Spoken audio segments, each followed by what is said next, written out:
In December of 2012, the gaming public got its first glimpse of Metal Gear Solid 5, though in regular Kojima fashion, there was a twist. This wasn't Metal Gear Solid 5. He wasn't Hideo Kojima. This was The Phantom Pain, made by Moby Dick Studios, a newcomer to the industry, and he was Joakim Mogren, a mysteriously bandaged Swede. It didn't take long for the jig to be up and the ruse revealed, but the rollout of Metal Gear Solid 5 would serve as a stark juxtaposition for the time leading up to its release, which saw Kojima leaving the publisher he had been with for close to 30 years in a behind-the-scenes yet very public display. The Phantom Pain would later release in 2015 to glowing reviews, but a cloud of disappointment has hung over it since for a certain segment of the Metal Gear fandom. The game was clearly unfinished and rushed out the door, presumably due to a Konami mandate to get it shipped as soon as possible once the falling out with Kojima had begun. An abrupt ending after an awkwardly padded Chapter 2 left fans begging for Chapter 3. Whole internet communities have sprung up since, where Metal Gear fans search for any clue as to the whereabouts of the final piece of the puzzle, but for a while it seemed like Metal Gear was finished. Kojima moved on to reform Kojima Productions independently with the backing of Sony. Konami was focused on pachinko machines and very few console releases, and it seemed as though that pillar of gaming for the last 30 years may just disappear into the mist forever. But then came GDC 2016, and with it Metal Gear Survive. The first trailer was a smattering of weird visuals that instantly enraged fans. Wormholes, zombies, is that co-op? Is this a co-op only game? It now seemed that Metal Gear might not simply be dead, but worse, the shambling corpse of a once great franchise being prodded onto store shelves by Konami. So, is Survive the empty husk of a gaming behemoth that everyone feared it would be? Well, no. The game stands up admirably against its forebears, albeit in different ways. I should say up front that there's a certain amount of expectation adjustment that goes into experiencing Survive. Metal Gear was built up over the years as this gaming institution, a series that could do no wrong led by a genius who knows exactly how to make a console sing.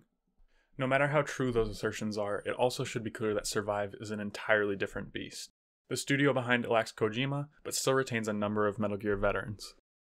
It can safely be assumed that the budget is markedly less than Metal Gear Solid 5, and maybe even less than some of the entries before that. But it also must be noted that this is a spin-off title, and it knows that. It's traded in bombastic, dozen-minute-long cutscenes for codec conversations playing over still character cards and subtitles. Character models for even the leads are notably more rough than those seen in Metal Gear Solid 5, and a number of assets will look quite familiar to fans of that game. But what it lacks in flash and budget, it makes up for in improvements to the formula of its predecessor, as well as new ideas that it has plenty of fun with.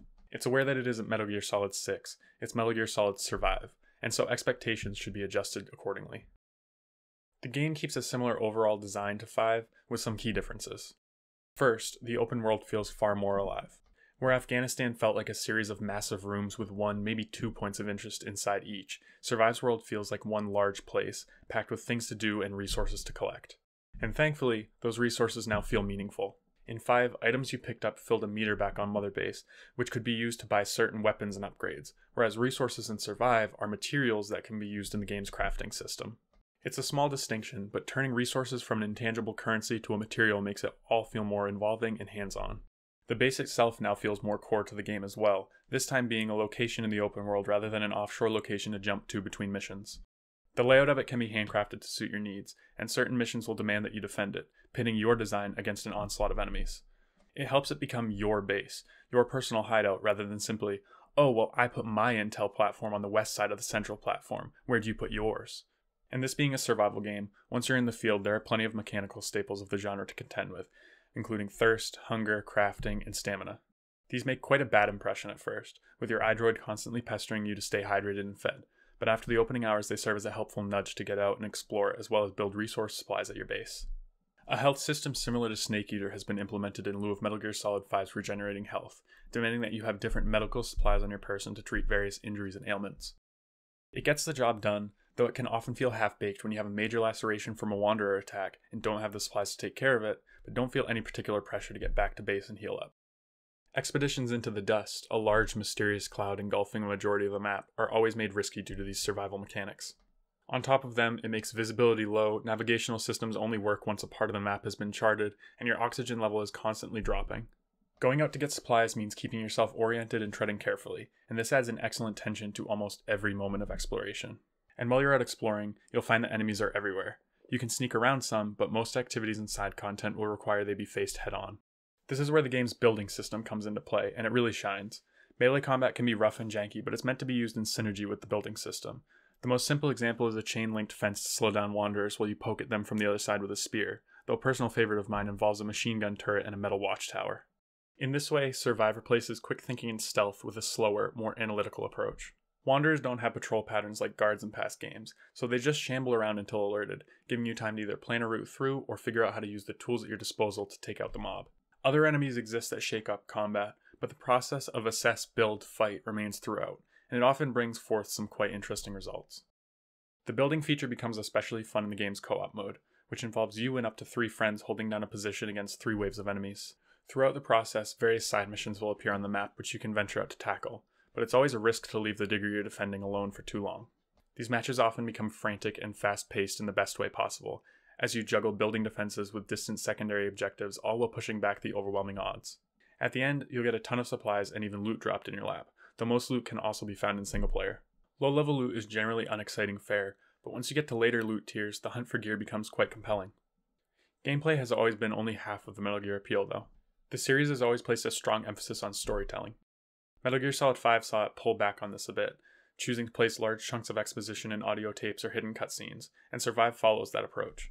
Story here is relegated to fairly short cutscenes, though many of these come in the form of static codec conversations, and they're usually a mixed bag. These characters aren't cut from the same weird yet compelling cloth of Revolver Ocelot, Otacon, or Vamp.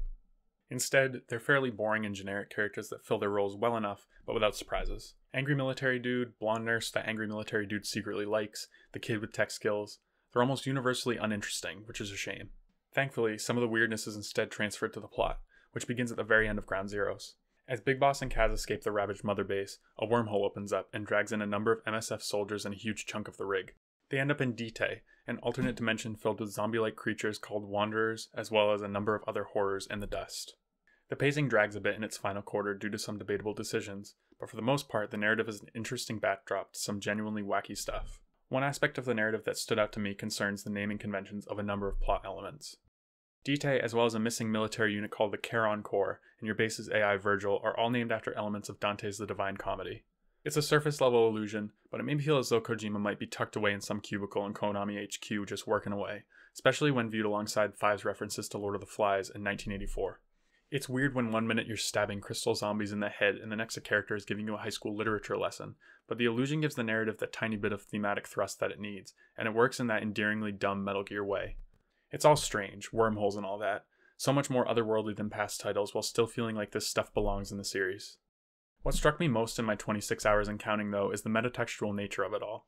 Whether intentional or not, it's impossible not to draw parallels between the plight of the protagonists in Survive and those behind the game. A figurehead of an organization gone while the remnants of his group just pick up the pieces and use what they've learned from him to rebuild, even if it isn't as grand as what their former leader once built.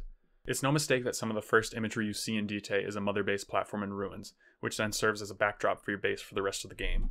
It's striking imagery, and it makes it clear that the staff working on the game get Metal Gear, and they love it, even if the situation surrounding it wasn't ideal. Through all the clear publisher insertions, the microtransactions, the premium currency, the paid save slots, there's still a game here that was made with passion and the legacy of Metal Gear behind it, and it shows.